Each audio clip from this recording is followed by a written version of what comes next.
Okay. I just really wish this wasn't so itchy on my nose. Alright, I think that's okay. So, we've been talking a lot about AI, but holiday season is coming up. Yeah. And And as you can tell, we've gotten into the Christmas spirit. Yes, we have.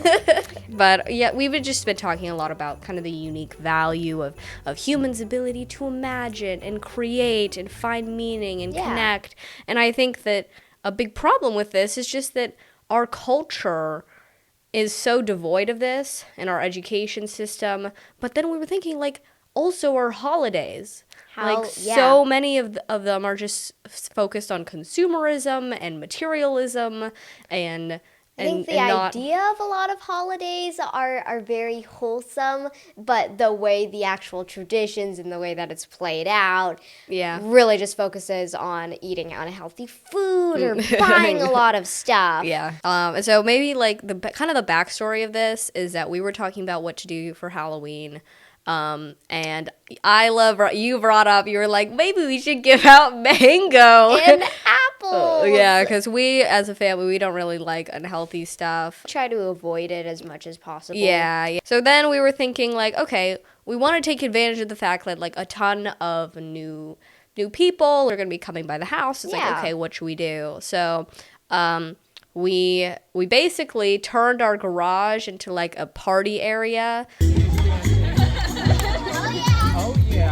So we took out the cars and we cleaned it up, and we actually used our studio lights. We made them all red, so it's like creepy looking. And then we had a fog machine. And we were blasting music. We had a big dance party. Decorations required was so minimal. Yeah. But since we had the fog machine, was like it was $30. Super cool. Yeah. It made it so cool. Yeah. And so then we also like a basketball hoop outside. It was just like, basically, we just had a really fun time.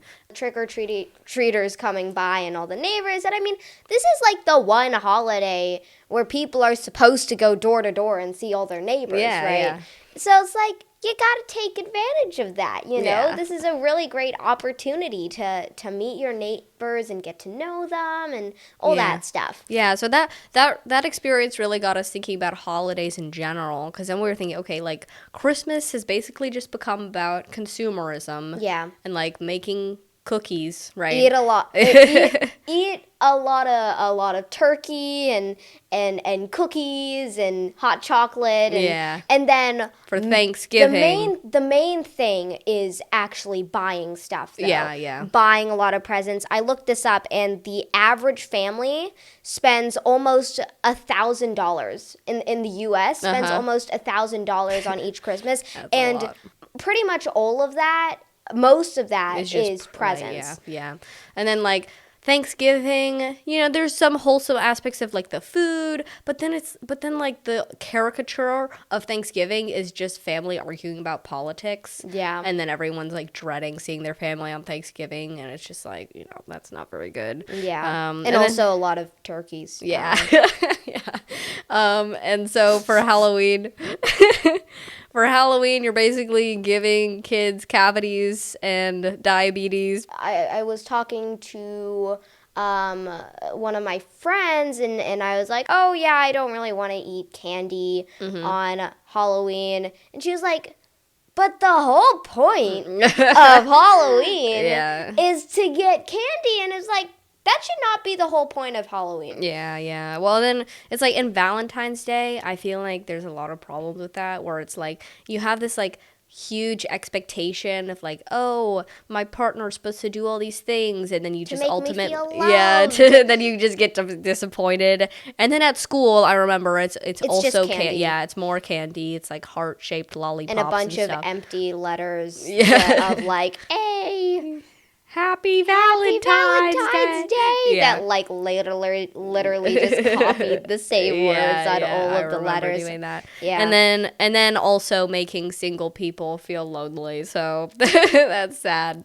But I think that it's like, okay, so then how do you fix this problem? And I think that a big part of what we talk about, like what makes us human. This should be about connecting with humans. It's like creative and emotional intelligence, right? And so I think, and it's almost like we've turned holidays into acting like machines because there's these traditions and expectations of like a robot knows that on Thanksgiving you're supposed to make a turkey, or on Christmas you're supposed to buy people presents, or on Halloween you're supposed to put out candy. Yeah, ChatGPT knows that because that's just like the general tradition. You could program a machine to do that, and so it's like, okay, this is... It'd probably do it a lot better than yeah, probably. And so it's like, okay, then this does not require any intention, any creativity, any sort of emotional intelligence. Yeah. But you can, and I think that that's how kind of what we were thinking about in terms of like, you know, with Halloween, we were thinking like, okay, how do we take advantage of the fact that we're just gonna like have a bunch of new people showing up? And it's like,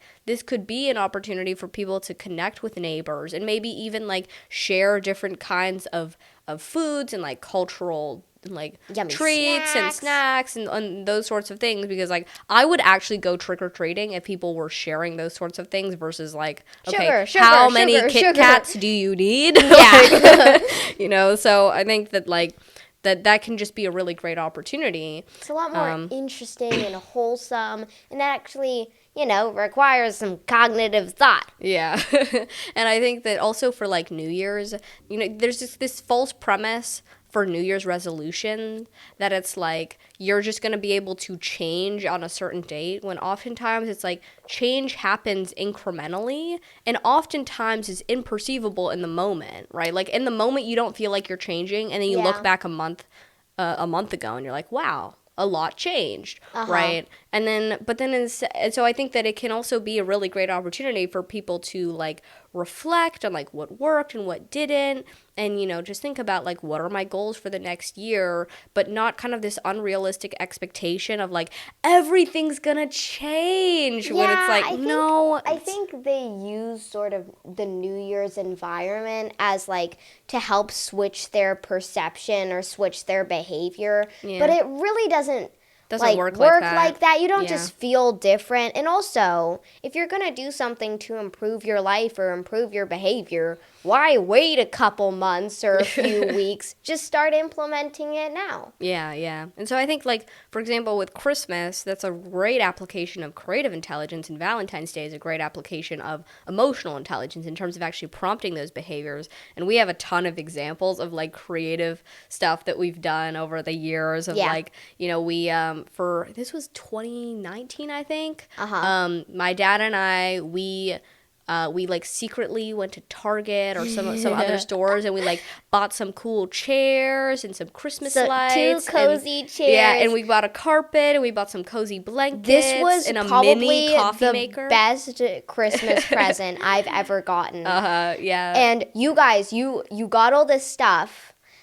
And you set up, you told me I couldn't go in my room, right? Yeah. And you set up this cozy, beautiful, like, reading corner with all my favorite comic books. Almost as beautiful as our amazing glasses. The amazing glasses. And they're like Christmas lights strung up. Best Christmas present. And that really required like, well, you guys came up with that. That's not a usual Christmas present that you can just stick under the tree. Yeah. So I also like this is an example of a card that I gave to somebody, one of our neighbors that was turning 13, and it was just kind of like, you know, just coming up with creative ideas of like, how can I make this more meaningful? Hilarious. Instead of like literally buying a store-bought card, and it's like, Happy okay, birthday. that doesn't really require any understanding of the person in order to do that. And then also hope you have a good year. Yeah. Like, yeah. What is probably that show? One of the best. You're willing to spend $5 on a card? Yeah. Probably one of the best presents that I've given you was the Harry Potter adventure that I set up. Oh, that was your awesome. birthday. Okay, so I'm still obsessed, but back then it was hardcore. Like, extreme. Way extreme. Yeah. Obsession with Harry Potter. And Layla, we are pleased to inform you that you have been accepted at Hogwarts School of Witchcraft and Oh my God, it's real! And for it was like a scavenger hunt where basically there was like you had to find different Harry Potter things. Gillyweed Hogwarts Express ticket, Morgan's Maps, a Horcrux. Gillyweed Nice. Like there was the Marauders map and like those sorts of. We used to live in this apartment building that had these really cool rooms, and that like there's a huge game room. There was a business center. Yeah. The business center actually these things that there were like the they globe looked thingies. exactly I forget like what the they're- crystal balls. Yeah. From the divination classroom. yeah. And you set up this whole scavenger hunt adventure That ended through with the butterbeer. apartment that ended with butterbeer and the potion making class. Yeah. The last part is for you guys to drink your butterbeer. Yeah. Yeah, so I don't know if that's a potion, but it was so much fun. Yeah, so that was something that I feel like, you know, was like I had to think a lot about like what should I do. Horcrux, and you just put Harry Potter's face as the Yeah. Harry Potter. Yeah, I didn't want to make a Horcrux, so I printed out Harry Potter's face. Yeah. He technically is a Horcrux. Yeah. Anyway. But then there's also like when you were like maybe you were 6 years old and you wrote this book called I Love My Daddy. This is a book from Isla to Daddy called I Love My Daddy. With And awful spelling. Yeah. Yeah, but it was This like little really paper sweet, thing. you know. I love my daddy because he is so sweet. I love my daddy because he is so kind. I love my daddy because he makes me laugh. I love my daddy because he helps me write. I love and on and on. Yeah. Yeah. And so one other thing I did for your birthday was like a snack cafe. And then Oh, that that was was one where you could like awesome. I made you like fake money to buy the snacks. Yeah, And it was a snack menu Yeah. that I could carry around with me through the day Uh-huh. and order snacks at any time. And I had these birthday bucks that I could turn in for snacks. And you forged through the entire Safeway to find me my favorite Red Lobster biscuits. Yeah, seriously, we spent like an hour trying to look for them. Yeah. But- Okay. So- You've given a lot of examples of things you've done for me. So I just want to make sure I give presents. Yes, you do. I made you this like comic for your 15th birthday of I like making comics and drawing out comics, and it was of you. I think it was about you learning to drive, but I think that was. I You think that also was part did of your one card. of you snuck balloons into my yeah, into my room. for Susan's birthday. But I seriously I saw You were awake. I saw a at 2 shadow. a.m.. I saw a shadow and it was just like dropping things into my room, and I thought you were like chucking presents so into what my I- room. what and I didn't know did- what was going on. What I did is I planned this out. I got a ton of balloons. I blew them up. Yeah. And I woke up at 2 a.m. on the day of your birthday. I thought you would be asleep, but apparently not. I think I was asleep, but then like halfway through you doing the balloons, I just saw a little hand come and just go whoop. That was so nerve-wracking. You do not realize how loud your stairs creak until you've woken up at Yeah. 2 a.m. and you try not to wake up your sister as you sneak a ton of squeaky balloons and start flinging them into your room. Yeah, but I think one also kind of tradition that we have for New Year's is also creating an annual video where we're basically like compiling the best videos from the year, add some music, and it's like this is something that we really enjoy watching. Is like, okay, what did we actually do this year? So you can remember all the and looking memories. back on it. And so that's something that like anybody can do, and it's also like a project idea that we suggested to students a lot of the time because it's just like, you know, really cool to look back on those. Yeah. But I think like if any of you guys are interested, we have a holidays room on WEquil App. The link will be in the description. Where we can discuss more creative ways Yeah, to we've shared really a lot of make cool our projects. holidays meaningful and Yeah. memorable. Yeah. So I hope everybody is enjoying the holiday season. Happy and getting Thanksgiving. festive. Happy So, Hanukkah. Happy Christmas. Happy New Year. So, yeah. Enjoy your holidays.